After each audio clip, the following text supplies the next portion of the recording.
TNPSC போட்டித் தேர்வுக்கு தயாராகும் அனைவருக்கும் வணக்கம்.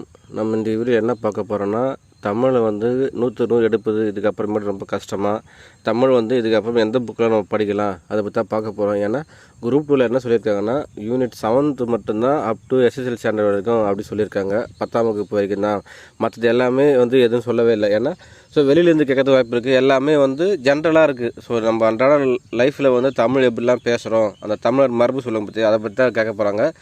அதுக்கு என்னென்ன புக்கெலாம் படிக்கல சொல்லிட்டு பார்க்க போகிறோம். இன்றைக்கி 2 புக்கு பார்க்க போகிறோம். 2 புக்கு வந்து பார்த்திங்கன்னா, ஃபஸ்ட்டு வந்து தமிழர் மரபு அப்படி சொல்லி ஒரு புத்தகம் ஒன்று இருக்குது. அந்த புக்கில் என்னென்னலாம் பார்க்கலாம். அதுக்கப்புறமேட்டு அகர வரிசையும் தமிழர் மரபும் அது 2மே இருக்குது. தமிழ் மரபுனா என்னென்னா, முத்துக்குமரன் இது புக்கு தான். இது கண்டிப்பாக இது வெளியில் கிடைக்கும். நிறைய பேர் வந்து இது பிடிஎஃபாக கொடுக்க சொன்னால் பிடிஎஃபாக எப்படி போடுறது நம்மளுக்கு தெரியல.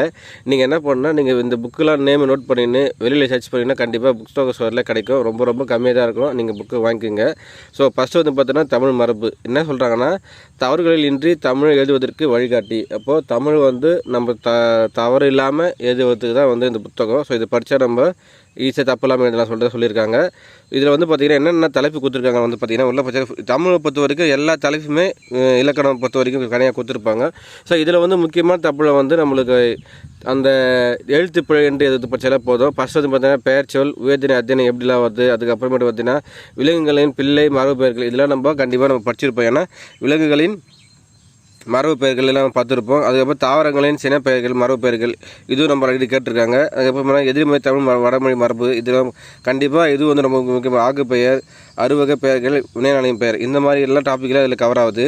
அதுக்கப்புறம் பார்த்தீங்கன்னா வினைச்சொல் பொறுத்த வரைக்கும் பெயரச்சம், வினையச்சம், தன்வினை, பிறவினை இந்த வாக்கிய வகையில் இருக்கல ரொம்ப ரொம்ப முக்கியம். எல்லா இடத்துலையுமே இருக்கும்.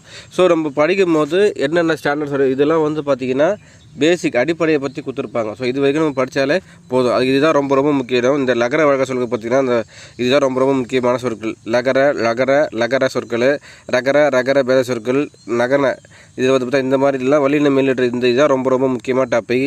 இதில் எல்லாமே வந்து கவர் ஆகுது. என்னென்ன வார்த்தை என்னென்ன அர்த்தம் சொல்லிட்டு தெளிவாக கொடுத்துருப்பாங்க. இதுக்கப்புறமேட்டு நம்ம இந்த மாதிரி தான் வெளியில் புத்தகத்தை வாங்கி நம்ம கண்டிப்பாக படிக்கணும்.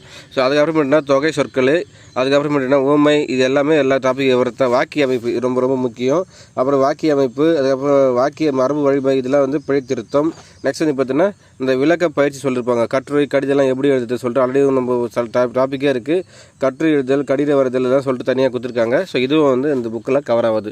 தமிழ் மரபுன்ற புத்தகத்தை கண்டிப்பாக நீங்கள் வாங்கி படிக்கணும். ஆனால் இதுலேருந்து தான் வரும் நம்ம சொல்ல முடியாது. ஆனால் இதுவும் ஒரு ரெஃபரன்ஸ் புக்கு தான். ஏன்னா இதுவும் நம்ம படிக்கணும்.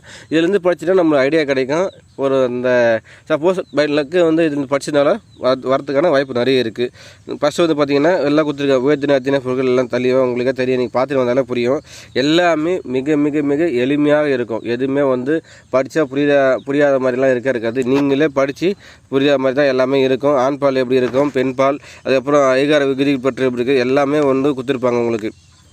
ஆண்பால்னா அரசன், அரசி, பெண்பால் ஆண்பால்னா குமரன், குமரி இந்த மாதிரி வந்து தனித்தனியாக வந்து பார்த்திங்கன்னா உங்களுக்கு பிரித்து அழகாக கொடுத்துருப்பாங்க. உண்மையிலுமே புக்கு நல்லாவே இருக்குது. அப்புறம் தாவரங்கள் கொடுத்துருமோல, தாவரங்கள் இலைப்பெயர்கள், தென்னை ஓலை, பனை ஓலை, சோளம், கரும்பு, தோகை, நெல், புல் இதெல்லாம் வந்து கொடுத்துருக்காங்க. தாள், வாழை, மா, இலை இதெல்லாமே வந்து ஃபுல்லாகவே உங்களுக்கு கொடுத்துருக்காங்க. நெக்ஸ்ட் வந்து பார்த்தீங்கன்னா, மிளகாய், கத்திரி இதெல்லாம் விதை பெயர்கள். கத்திரி விதை, நெல் விதை, சோள விதை, மணி விதை இதெல்லாமே கொடுத்து போகிறாங்க.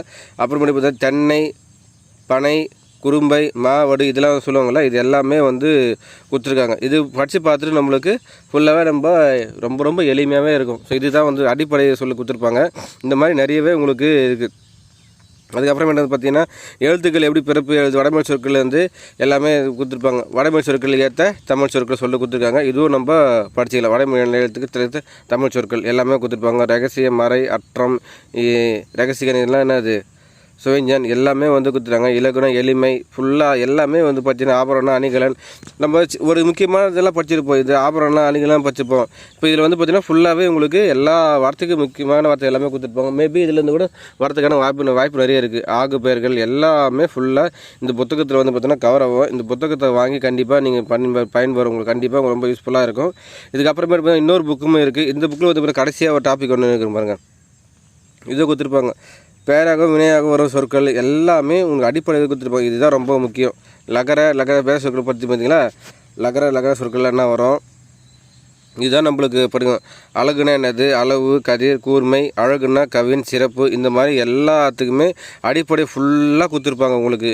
சின்ன லீகுனா என்ன வரும், பெரிய லீகுனா என்ன வரும், சின்ன ழா, இந்த மாதிரி எல்லாமே வந்து லை, இதெல்லாம் பெரிய லை, லா எல்லாமே உங்களுக்கு கொடுத்துருப்பாங்க. இதில் இருந்து தான் நம்ம கண்டிப்பாக படித்தோம்னா நம்மளுக்கு ஐடியா கிடைக்கும். மேபி இதில் இருக்கிற கொஸ்டின் கூட அப்படியே வரல. இதுதான் ஃபுல்லாக நம்ம படிக்கணும். ஏன்னா இதில் இருந்து நிறைய கேள்வி வந்து பார்த்திங்கன்னா இப்போதைக்கு கேட்குறாங்க. குரூப் 2லையும் கண்டிப்பாக வெளியிலேருந்து கேட்கறதுக்கான வாய்ப்புகள் நிறைய இருக்கும். இது வந்து ரகர சொற்கள், இது எல்லாமே நம்ம படித்து பார்த்துட்டு நம்மளுக்கு ப்ராக்டிஸாக இருக்கும். சரிங்களா? அதனால் என்ன பண்ணணும்னா இந்த தமிழ் மரபுன்ற புத்தகத்தை வந்து கண்டிப்பாக நீங்கள் வாங்கி இதெல்லாம் ஒரு ரெஃபரன்ஸ் புக்கு மாதிரி தான் உங்களுக்கு. சும்மா ஒரு நாளைக்கு ஒரு 1/2 hour இல்லை 1 hour இந்த புக்கெல்லாம் சும்மா நீங்கள் வந்து திருப்பி பார்த்தாலே போதும், கண்டிப்பாக உங்களுக்கு மனப்பாடம். ஸோ இன்னொரு புக்கு ஒன்று இதே சம்மந்தப்பட்ட இன்னொரு புக்கு இருக்குது, நம்ம அடுத்த புக்கு பார்க்கலாம். அடுத்த புக்கு பார்த்தீங்கன்னா மரபு தொடர் மற்றும் அகர வரிசை சொல்லிட்டு கொடுத்துருப்பாங்க. இது ஆக்சுவலாக வந்து பழைய புக்கு. கண்டிப்பாக இது ஒரு டெக்ஸ்ட் புக்கு தான். இதுதான் வந்து பழசு. இப்போ அப்போயே வந்து பார்த்தீங்கன்னா 3 ரூபாய்க்கு விற்றுக்கிறாங்க இந்த புக்கு. அந்த புக்கோட மதிப்பு அப்போ 3 ரூபாய். எந்த வருஷம்னா அப்போ ரொம்ப மிக 1953 டிசம்பரில் வெளில வந்த புக்கு இது. கண்டிப்பாக இந்த மாதிரி புத்தகம்லாம் நம்ம லைப்ரரியில் தான் கிடைக்கும். லைப்ரரியில் பழைய புத்தக ஸ்டோரில் கண்டிப்பாக இந்த புத்தகம் கிடைக்கும். இந்த புத்தகத்தை வாங்கி நம்ம கண்டிப்பாக படிக்கலாம். இதுவும் ஒரு டெக்ஸ்ட் புக் மாதிரி தான். இதில் என்ன கொடுத்துருப்பாங்கன்னா அகர வரிசையை பற்றி எப்படி எழுதுவாங்க மற்றும் மரபு தொடர். மரபு தொடர்னா என்னென்ன ஃபுல்லாக வார்த்தை எல்லாமே கொடுத்துருப்பாங்க. அரங்கேற்றத்தில் என்ன, அதுக்கப்புறமேட்டு நடனம், இது எல்லாமே வந்து விளக்கத்தோடு கொடுத்துருப்பாங்க. எங்கன்னா இந்த மாதிரி ஃபுல்லாகவே நீங்கள் படிக்கலாம். இது பார்த்து எல்லாமே அல்லும் பகலும் இரவும் பகலும் எல்லாமே தெளிவாக கொடுத்துருப்பாங்க. உங்களுக்கு படிக்கிறது ரொம்ப ரொம்ப ஈஸியாக இருக்கும். ஆனால் இந்த நாளாக வந்து பார்த்தீங்கன்னா வேறு மாதிரி படிச்சிருப்பாங்க. அந்த 1953 அந்த நாளில் வேறு மாதிரி பயன்படுத்தியிருப்பாங்க. ஸோ அதுதான் கொஞ்சம் புரிந்து கஷ்டமாக இருக்கும். மற்றபடி எல்லாமே ஈஸியாக தான் இருக்கும் உங்களுக்கு. இதுவும் வந்து பார்த்திங்கன்னா ஒரு டெக்ஸ்ட் புக். அகரவரிசை பற்றி தெளிவாக இதில் ஃபுல்லாக கொடுத்துருப்பாங்க. ஈலேருந்து ஆலேருந்து ஃபுல்லாக காங்காச்சாங்க ஃபுல்லாகவே அகரவரிசை எப்படி அதெல்லாம் சொல்லிட்டு உங்களுக்கு பார்த்தாலே தெரியும். கண்டிப்பாக இதுவும் வந்து பார்த்திங்கன்னா ஒரு டெக்ஸ்ட் புக்கு மாதிரி தான். கண்டிப்பாக இதில் இருந்தும் வந்து கேள்விக்கு வரணும்னு சொல்ல முடியாது. பட் ஆனால் இதெல்லாம் நம்ம தெரிஞ்சுக்கிறதுக்கான வாய்ப்பு நம்ம நிறைய இருக்குது. ஸோ அதனால் என்ன பண்ணால் இந்த புத்தகம்லாம் வந்து நீங்கள் சர்ச் பண்ணி வெளியில் இந்த புத்தகம் வாங்கிக்க. அதுக்கப்புறமேட்டு காலேஜ் டிகிரி ஸ்டாண்டர்ட் படிக்கிறாங்க, தமிழ் குரூப் படிக்கிறாங்க, பிஏ தமிழ்லாம் படிக்கிறாங்களே, அந்த புத்தகத்துலையும் நீங்கள் வாங்கி இந்த தலைப்புலாம் எங்கெங்கே கவர் ஆகுதோ, சிலபஸில் தலைப்பு இருக்கிற அந்த தலைப்பில் எந்தெந்த புக்கு கவர் ஆகுதோ அந்தந்த புக்கும் நம்ம வாங்கி கண்டிப்பாக படிக்கணும். ஸோ இதெல்லாம் ரொம்ப ரொம்ப முக்கியம். ஏன்னா இதுக்கப்புறமேட்டு அவங்க தெளிவாக கொடுத்துட்டாங்க. ஸோ எந்த புக்கத்துலேருந்து வரும் நம்ம சொல்ல முடியாது. ஒரு சில டாபிக் மட்டும்தான் 6வதுலேருந்து 12வது வரல புத்தகத்தில் வரும். மற்றபடிலாம் வந்து நிறைய டாப்பிக்லாம் வந்து பார்த்திங்கன்னா ஸ்கூல் கவர் டாப்பிக்லாம் கொடுத்துருக்காங்க. அதில் எந்த டெக்ஸ்ட் புக் ஃபாலோ பண்ணுறாங்களோ, அதுக்கப்புறம் வெளியில் டிகிரி ஸ்டாண்டர்ட் புக்கு ஃபாலோ பண்ணாலும் நமக்கு தெரியாது. நம்ம தெரிஞ்ச சில முக்கியமான புத்தகங்கள்லாம் ரெஃபர் பண்ணி உங்களுக்கு சொல்லியிருக்கேன். ஆல்ரெடி நம்ம 2 புக்கு சொல்லியிருப்போம் தமிழ் இலக்கணத்துக்கு. ஸோ இதுவும் வந்து பார்த்தோன்னா தமிழ் மரபு, அது எழுத்து பிழன்று எழுதுவதற்கான 2 புத்தகம் சொல்லியிருக்கேன். அகரவரிசைக்கும் இந்த புக்கை பயன்படுத்தினா அகரவரிசை வந்து நிறைய பேர் வந்து நிறைய குழப்பம் இருக்குது. இதில் இந்த புக்கு நீங்கள் படிச்சிங்கன்னா அகரவரிசையில் எந்த தப்புமே பண்ண மாட்டீங்க. எந்தெந்த வார்த்தை முதல்ல வரணும்னு சொல்லிட்டு காங்காச்சாலேருந்து அதாவது உயிர் எழுத்துக்கள் மெய் எழுத்துக்கள் ஃபுல்லாகவே உங்களுக்கு அந்த வரிசை ஃபுல்லாகவே உங்களுக்கு கொடுத்துருப்பாங்க. இப்படி தான் வந்து அமையணும் சொல்லிட்டு அகரவரிசை. கண்டிப்பாக உங்களுக்கு அகரவரிசை படிக்கிறவங்களுக்கு இது ரொம்ப ரொம்ப யூஸ்ஃபுல்லாக இருக்கும். உங்களுக்கு அந்த வார்த்தையெல்லாம் இது முதல்ல வரணும் சொல்லிட்டு தெளிவாக உங்களுக்கு கொடுத்துருப்பாங்க எல்லாமே. அதுதான் நீங்கள் என்ன பண்ணுங்கன்னா இதுக்கப்புறமேட்டு இந்த 2 புத்தகத்தை வாங்கி கண்டிப்பாக நீங்கள் படிங்க. ஏன்னா இதுக்கப்புறமேட்டு கொஞ்சம் தமிழ் 100 எடுக்கணும்னா ரொம்ப ரொம்ப கஷ்டம் தான். எல்லாருமே கிடைக்க முடியாது. ஏன்னா இது முன்னாடி ஈஸியாக கேட்டுருந்தாங்க, 100 நிறைய பேர் எடுப்பாங்க.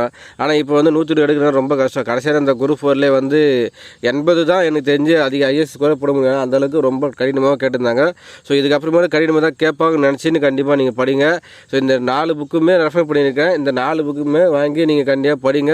இதுலேருந்து கண்டிப்பாக கேள்வி வரும்னு சொல்ல முடியாது, பட் வராமல் இருக்காது. இதெல்லாம் நம்மளுக்கு அடிப்படை கருத்துக்கு நல்லா ஸ்ட்ராங்காக சொல்லியிருப்பாங்க. ஸோ முக்கியமாக நம்ம வந்து பார்த்தீங்கன்னா முக்கியமாக அந்த அடிப்படை கருத்துக்கு தெரிஞ்சால் நான் படிக்கிறோம். ஸோ அந்த வீடியோ பிடிச்சிருந்தா லைக் பண்ணுங்கள். புதுசாக பார்க்க மறக்காமல் நம்ம சேனல் மட்டும் சப்ஸ்கிரைப் பண்ணுங்கள், ஃப்ரெண்டுங்க ஷேர் பண்ணுங்கள். நிறைய பேர் பிடிஎஃப் மட்டும் கேட்குறீங்க. அந்த பிடிஎஃப் எப்படி நம்ம ஷேர் பண்ணுறதுன்னு தெரியல. ஸோ கூடிய நல்லா கேட்டு உங்களுக்கு பிடிஎஃப் உங்களுக்கு முடிஞ்சால் கண்டிப்பாக உங்களுக்கு அப்லோட் பண்ண ட்ரை பண்ணுறேன். தேங்க்யூ.